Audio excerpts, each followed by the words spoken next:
আর এবার তৃণমূল কংগ্রেসের মুখপাত্র কুণাল ঘোষ তিনি সাংবাদিকদের মুখোমুখি হয়েছে, নজর রাখবো সরাসরি। তমুকের বাড়ি যাবে, তমুকের বাড়ি যাবে, তারা বিভিন্ন অঙ্গভঙ্গি করে সেগুলো বলবেন, আর এজেন্সি সেখানে গিয়ে হাজির হবে। তো সাধারণ মানুষের কাছেও তো একটা প্ররোচনামূলক উত্তেজনাকর বার্তা যাচ্ছে যে বিজেপিতে থাকলে 7 খুন মাপ, তারাই ঠিক করে দেন ইডি কোথায় যাবে, এনআইএ কোথায় যাবে, সিবিআই কোথায় যাবে।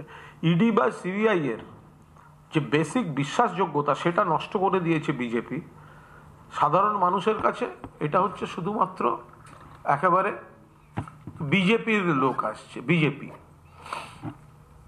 তো এবার এই ঘটনার মধ্যে সেদিনকে যে অশান্তি হলো, সে অশান্তি বিজেপির তৈরি করা একটা প্ররোচনার পরিণাম, এবং তাতে দেখা গেল কয়েকজন আহত হয়েছেন।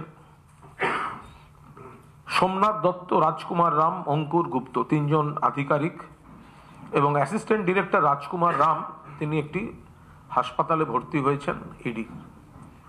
আমরা চাই না ইডির কেউ আহত হন, আমরা তাদের দ্রুত আরোগ্য কামনা করি।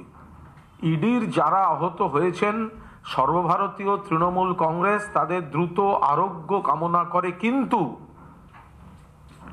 এ তো বিস্ময়কর তথ্য সামনে আসছে যে ইডির যাকে ঘিরে বিজেপির এত কুম্ভীরাশ্রু, অ্যাসিস্ট্যান্ট ডিরেক্টর রাজকুমার রাম, তো রাজকুমার রামের বিরুদ্ধেই তো সিবিআই তদন্ত চলছে। ইডির অ্যাসিস্ট্যান্ট ডিরেক্টর রাজকুমার রাম, যিনি নাকি তৃণমূলের কোন নেতার দুর্নীতি ধরতে 7 সকালে বাড়ি গিয়ে বাঁশ দিয়ে তালা ভাঙছিলেন, এখন দেখা যাচ্ছে যে রাজকুমার রামের বিরুদ্ধে সিবিআই তদন্ত চালাচ্ছে। কি তদন্ত? আইপিসি 109, 120 বির পাশাপাশি দুর্নীতি প্রতিরোধ আইনে অভিযুক্ত করা হয়েছে এই রাজকুমার রামকে।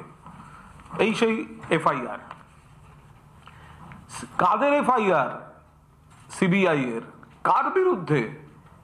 ইডির অফিসার। কোন ইডি অফিসার? যাকে নাকি তৃণমূলের বাড়িতে রেড করতে ব্যবহার করা হচ্ছে। তাহলে তৃণমূলের বাড়িতে রেড করতে যাচ্ছেন কে? ইডির অফিসার। কোন ইডির অফিসার? যার বিরুদ্ধে দুর্নীতির অভিযোগে তদন্ত চলছে। কে দুর্নীতির অভিযোগে এফআইআর করেছে? সিবিআই এফআইআর করেছে। এটা কি করে সম্ভব?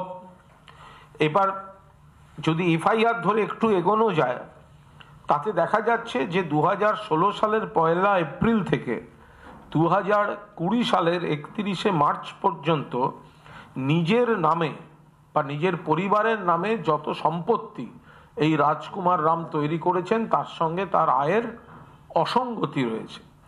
সেই জায়গায় 2016 সালে 1 এপ্রিল পর্যন্ত তার সম্পত্তি ছিল 1,18,000 একটা ফিগার।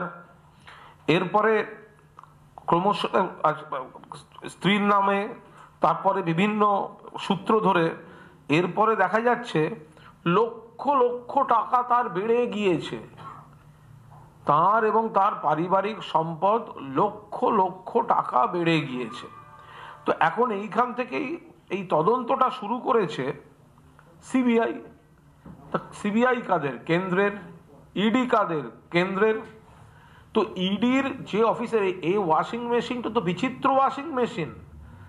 একে তো শুভেন্দু অধিকারীর মতো চোরটা চিটিংবাজ, জালিয়াত ফেরেববাজ, সিবিআই এর এফআইআর নেমড, তাকে সিবিআই দেখতে পায় না। সিবিআই এর এফআইআর নেমড শুভেন্দু অধিকারী নারদায়, তাকে সিবিআই ধরতে পারছে না। আবার সিবিআই এর আরেক এফআইআর নেমড রাজকুমার রাম, তাকে ইডি তৃণমূলের বাড়িতে তল্লাশিতে পাঠাচ্ছে। বোঝো কাণ্ড। এ তো বিচিত্র ওয়াশিং মেশিন। সিবিআই এর এফআইআর নেমড শুভেন্দু অধিকারীকে সিবিআই দেখতে পাচ্ছে না। আবার সিবিআই এর এফআইআর নেমড রাজকুমার রাম, তিনি ইডির অ্যাসিস্ট্যান্ট ডিরেক্টর, তাকে তৃণমূলের বাড়িতে পাঠাচ্ছে দুর্নীতির গল্প লেখার জন্য। ফলে আমরা চাইছি সাধারণ মানুষ বিষয়টা দেখুন, এই যে চূড়ান্ত দ্বিচারিতা, এই যে মুখোশের আড়ালে অন্য মুখ খেলা করছে, দুর্নীতি কোথায়, এতজন তৃণমূলের বাড়িতে যাওয়া হচ্ছে, তার কটা তথ্য প্রমাণ দিয়ে প্রমাণ করতে পেরেছে কোর্টে? কোর্ট থেকে তো বিচারপতিরা বলেন তথ্য কই, প্রমাণ কই, কতদিন আটকে রাখবো? আর তদন্তে যাচ্ছেন কে বা কারা? তদন্তে যাচ্ছেন রাজকুমার রাম, যিনি নিজে সিবিআই এর এফআইআর নেমড।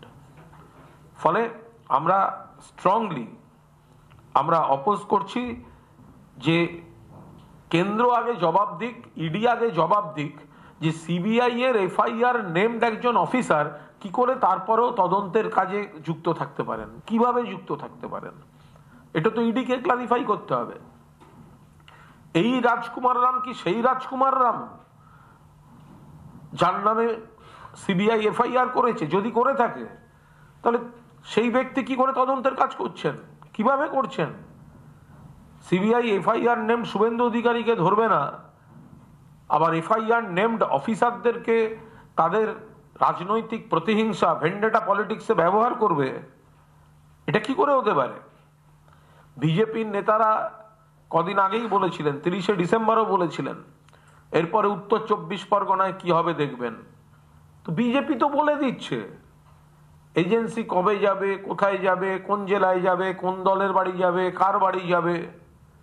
তো সাধারণ মানুষের কাছে ইডি, সিবিআই, এনআই এর বিশ্বাসযোগ্যতা বলে আর কিছু নেই। তারা ভাবছে বিজেপির লোক পাঠাচ্ছে। এখন সেই জায়গায় এই লোকের যদি আবার এই নমুনা হয়, তাহলে তো সে ভয়ঙ্কর কঠিন ব্যাপার।